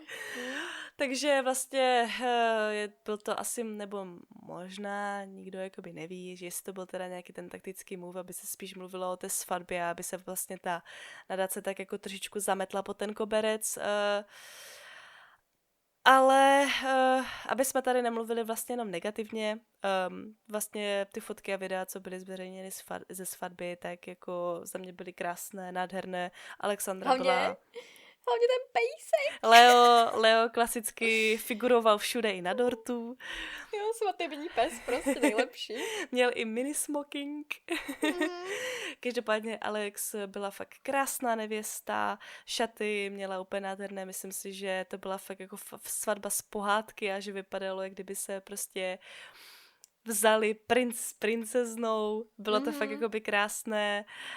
Každopádně zakončili to vlastně tím, že se projeli po Monaku ve Ferrari 250 Testarossa a myslím si, že hrozně mě pobavilo vlastně, jak Alexandra dala na svoje storíčko ten screen ze Stuarta, jak tam vlastně jede Stuart s tou ptačicí, tak to jako to mě hodně pobavilo. To bylo fakt funny, no. To bylo skvělé. Takže další vlastně změna, kterou jsme mohli vidět, tak je, že si Alex změnila jméno na Instagramu na Alexandra Leclerc. Já jsem právě čekala, že si jako nechá svoje jméno, ale jako by zase nedivím Leclerc, já si jednoduše vysvětlovat, jak se píše, než to její šílený příjmení, který ani neumím vyslovit. Já taky ne, právě proto jsem tady řekla jenom Alexandra Leclerc. Ano. A ne její vlastně celé jméno, protože tady bych si asi trošičku pomotala jazyk. Každopádně, co se tady špekuluje podle mě v gossip světě strašně dlouho, ale ne jenom rozchod, ale i jejich vztah. Tak je rozchod Ano. Landa a Maggie. Nebo Maggie, nevím furt doteď, jak se vyslovuje její jméno. Magorí. Těžko říct. Tohle prostě přišlo tak jako nečekaně, ale zároveň to hrozně všichni čekali. Víš, že to přijde. Takže... Ano. Ale tak ona tady ta informace hlavně jako vyplula úplně random na povrch, když prostě se jako při focení jako bavil Carlos s Landem. Je to tak, takže tohle bude trošičku na další povídání, takže se usaďte a jdeme na to. Takže... Jak sedím, odpočínám. že vlastně celý jejich vztah, pokud jste to teda nějak jako sledovali, tak víte, že vlastně u nich jste absolutně nevěděli, jestli teda spolu jsou nebo ne. Já jsem si jako kolikrát říkala, že ani oni sami neví, jestli spolu jsou nebo ne.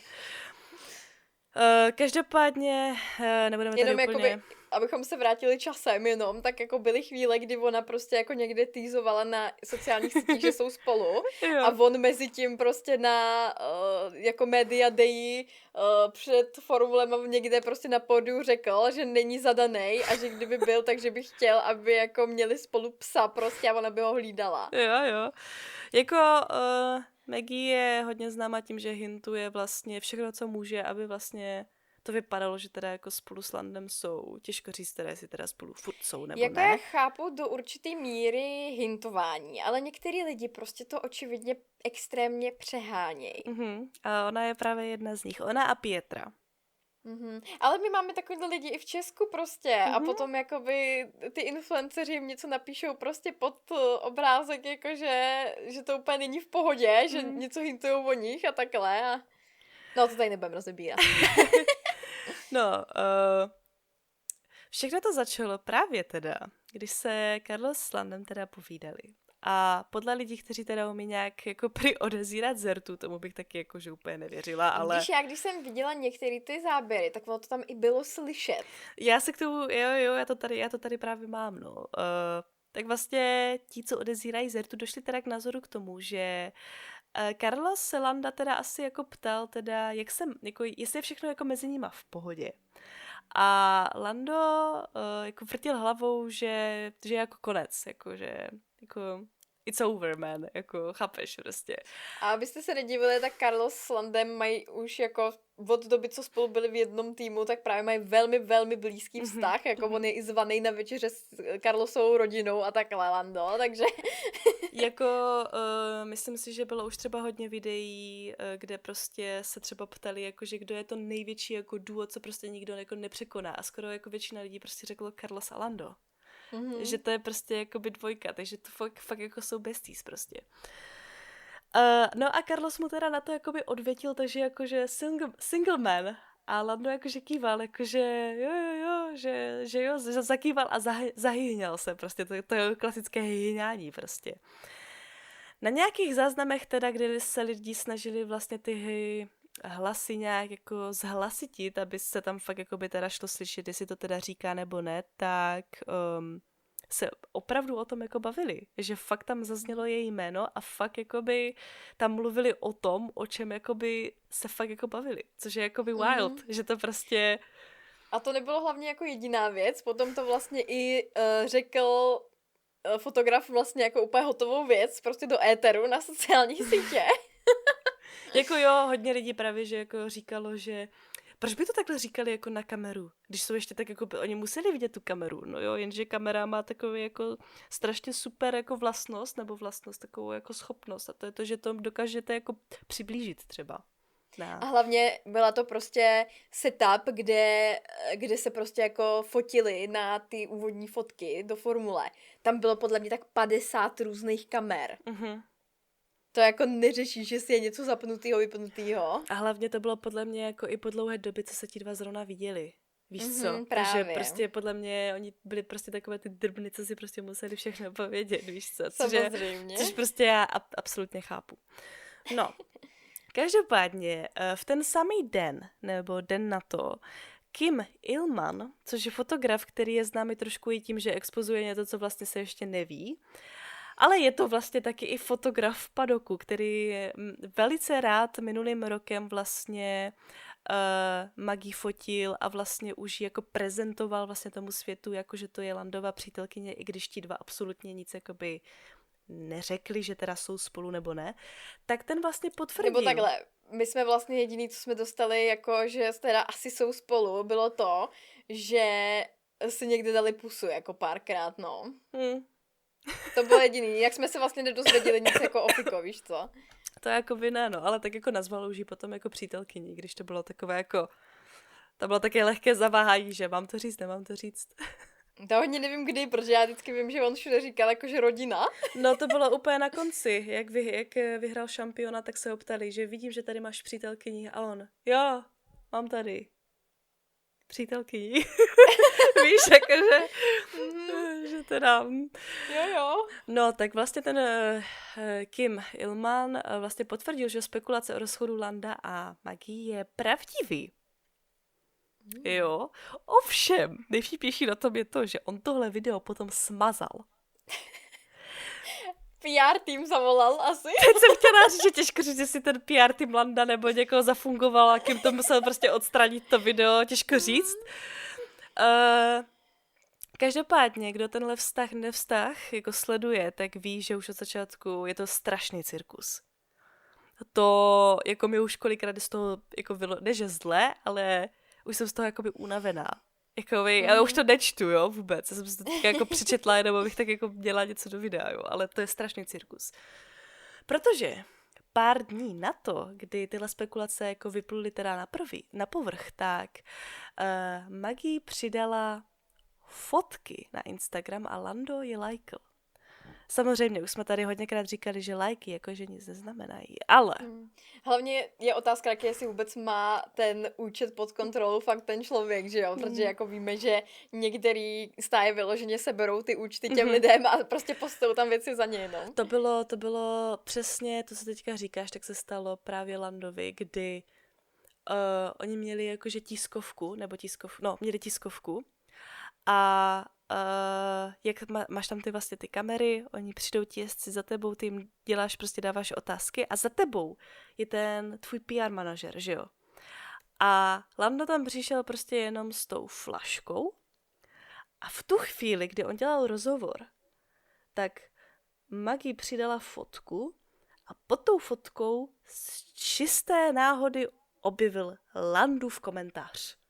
Nevím, jak to zvládnul, že dokázal odpovídat a přitom jako měl prostě tak oči na něm. Normálně král multitaskingu. Ale lidi si vlastně všimli toho, že ten jeho PR manažer vlastně tam přišel s mobilem a že v tu chvíli něco ťukal do mobilu, no, takže těžko říct, no, co to teda bylo. Ten zase šetřil čas. Je to tak, ano, tak to musí, že on třeba řekl, napiší tam, že olá balu a dobrý. Víš co? Takže, teda když jí to teda lajknul, to samé se stalo, když Lando přidal fotky, kde byl v červených kostičkovaných pyžamových kalhotách, tak to ona okomentovala, že moc hezké pyžamo není zač. Takže zase, aby všichni věděli, že ty kalhoty byly asi její, nebo nevím, každopádně podobný komentář napsal i Arvid. Arvid chodí s Landem, je to venku. A Arvidovi na to odpověděl jim na to vlastně ta stránka Instagramová, kde má Lando merch, že pokud se ti tyhle kalhoty líbí, tak si je můžeš koupit na našich stránkách. Aha, takže... tak to asi nebylo úplně od ní. Asi těžko říct, no, nevím. Ale... Jako takhle, jestli třeba nevíte, tak já jak prostě se stýkám s lidma, který prostě mývají merch nebo takhle někde, tak vím, že jako tyhle ty lidi mývají úplně extrémní hromadu tyhle těch věcí jako vzorky doma prostě. Takže je úplně nesmysl někomu dávat jako merch, který oni mají prostě doma, jich 50 kusů na vyzkoušení, jako jo.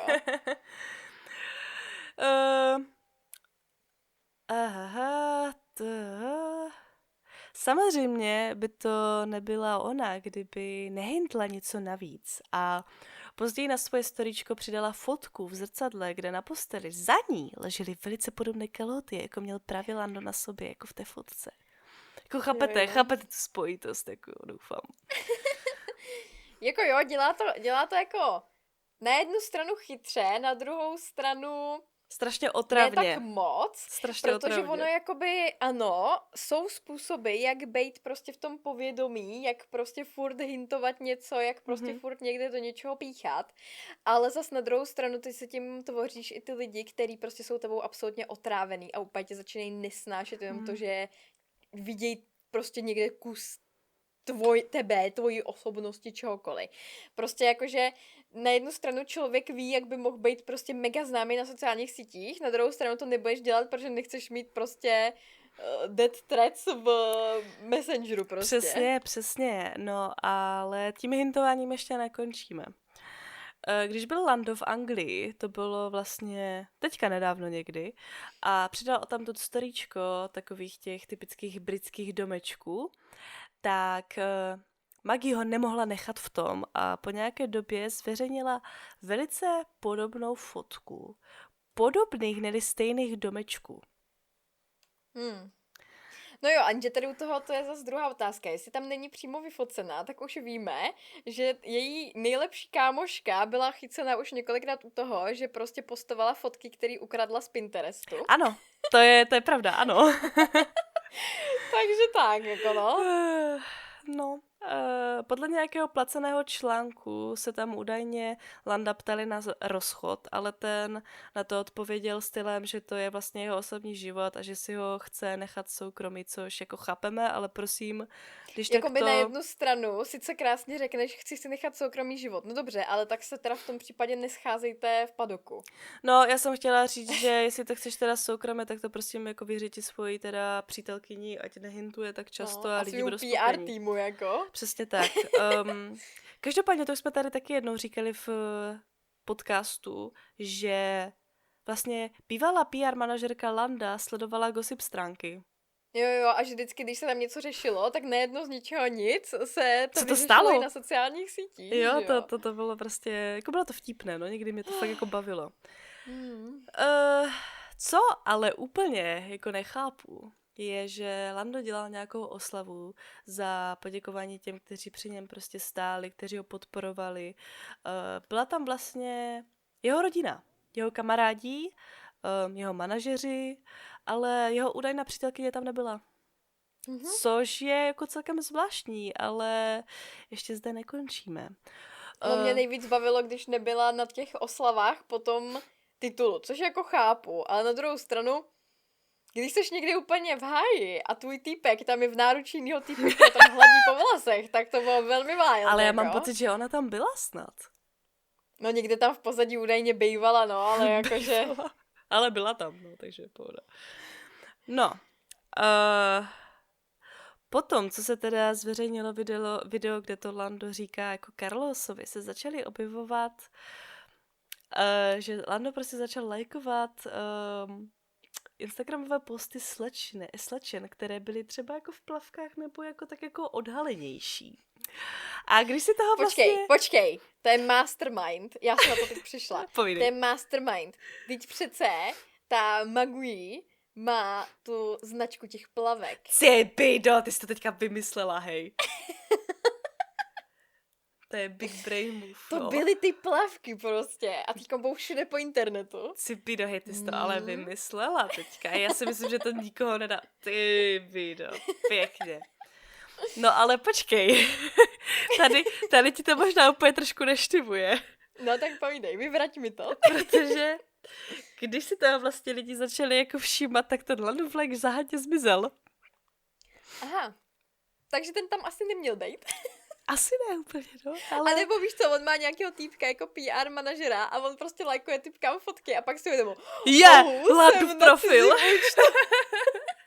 Je to možné, jako, ale to už se stalo... Ale teďko nedávno, ale to je real, protože teďko nedávno mi právě psali třeba nějaký lidi na streamu prostě do chatu a úplně random se jim přepínali 2 účty, co měli. Fakt jo? Jo, takže teďko je možný, že to je nějaký globální problém, víš co? Hustý. Jakože, jako to, co je sus, nebo to, co bylo sus, jako v jejich vztahu, teda nevztahu, tak bylo třeba i to, že po několika měsících, co se třeba neviděli, tak ona přijela za ním do Monaka a on v té době prostě vysílal nebo streamoval živě jako se svým kamarádem a hrál třeba hry.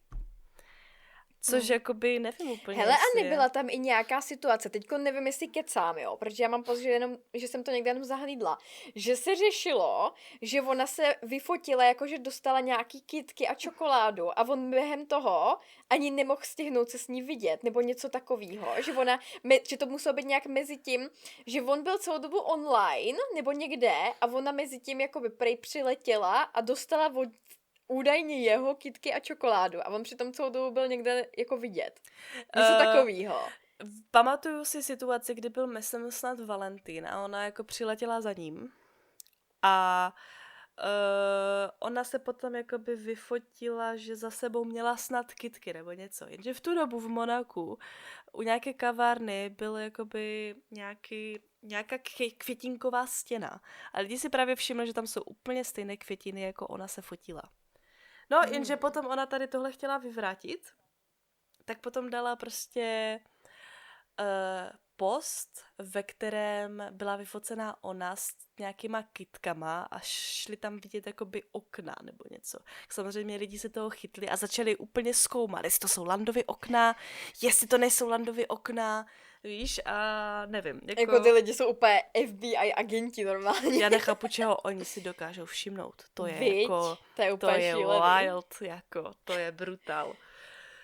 Každopádně, chtěla jsem ještě něco říct tady k tomuhle. Jako ten nevztah je fakt jakoby zvláštní. Stalo se tam strašně moc věcí, je tam strašně nesmyslných věcí. Ono je hrozně vtipné, že oni se snad jako znají 3 roky.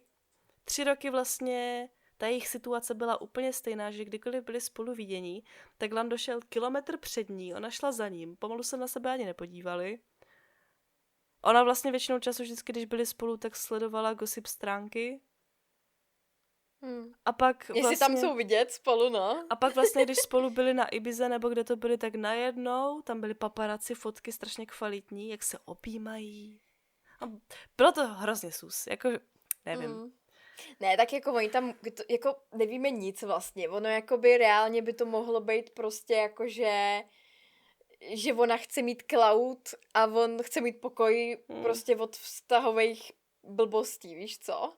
Jako může to úplně cokoliv.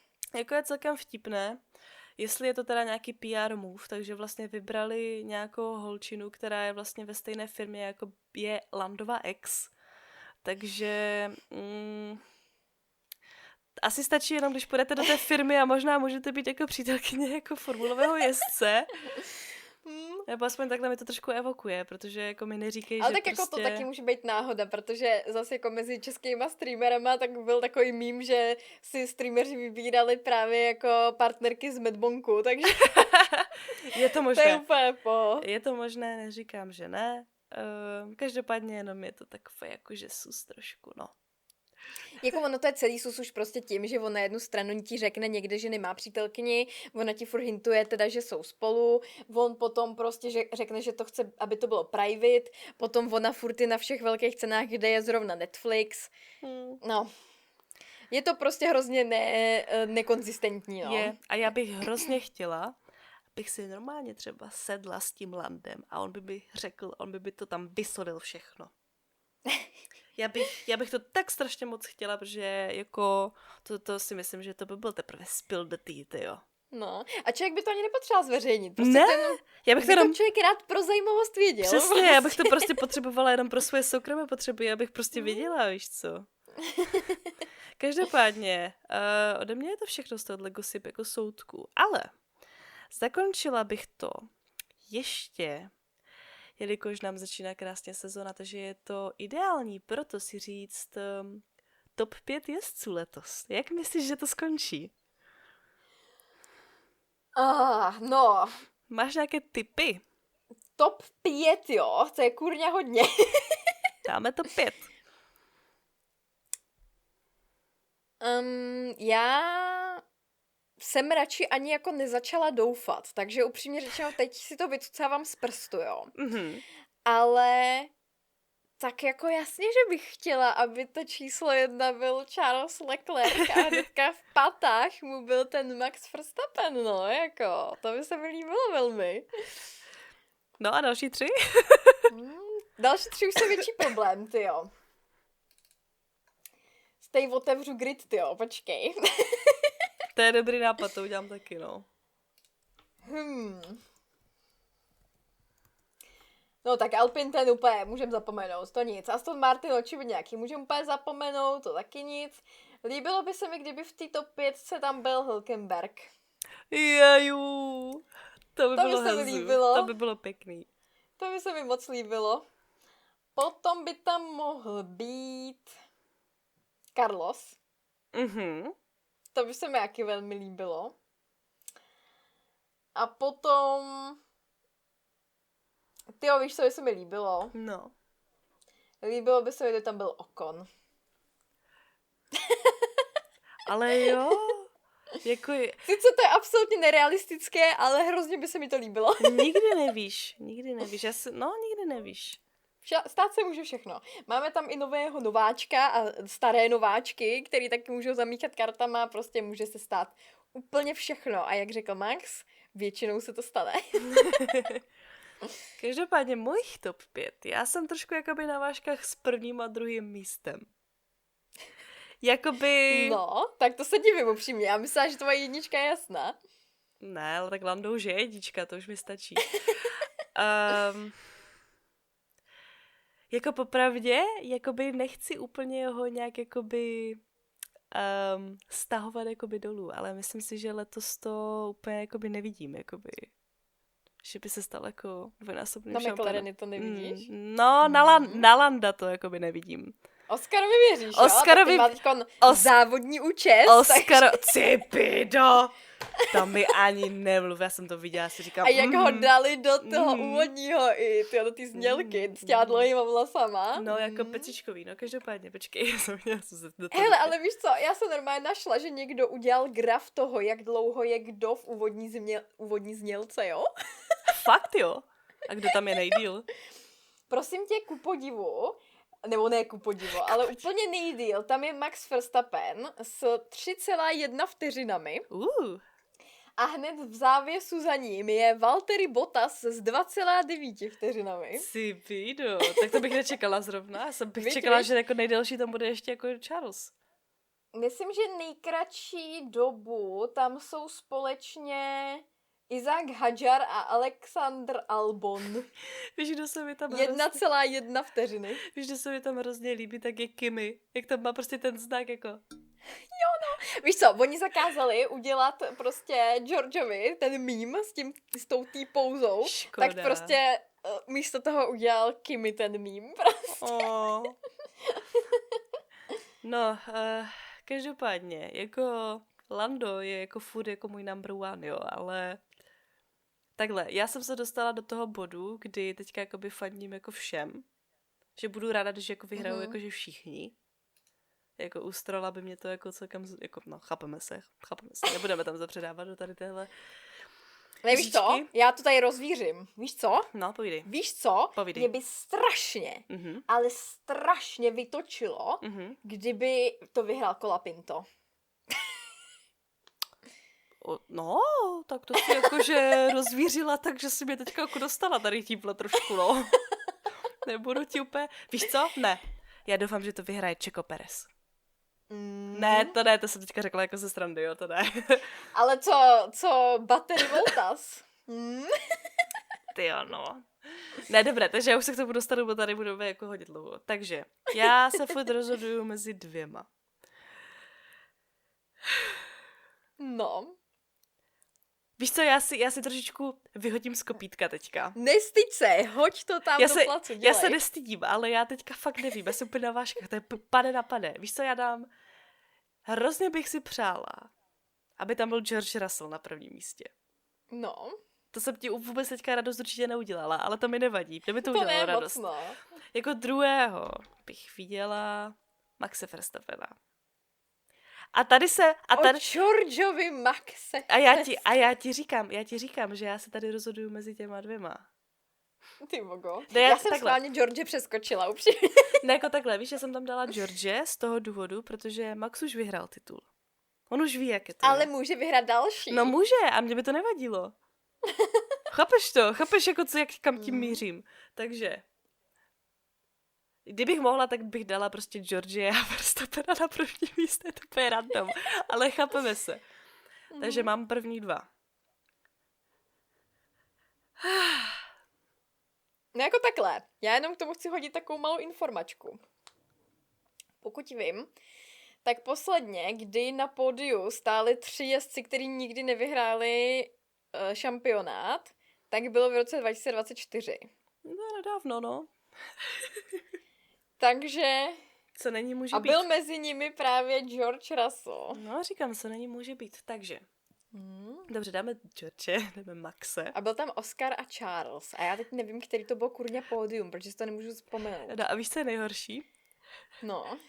Já se teďka rozhoduju, jestli tam dám Oscara nebo Landa. Tak víš co, aby to bylo fair, hele, musíš podle Papaya Rules. Aby to bylo fair, tak teďkom vyhrál Lando, takže to musí teď vyhrát Oscar. Dobré, dám tam Oscara. Dobroš.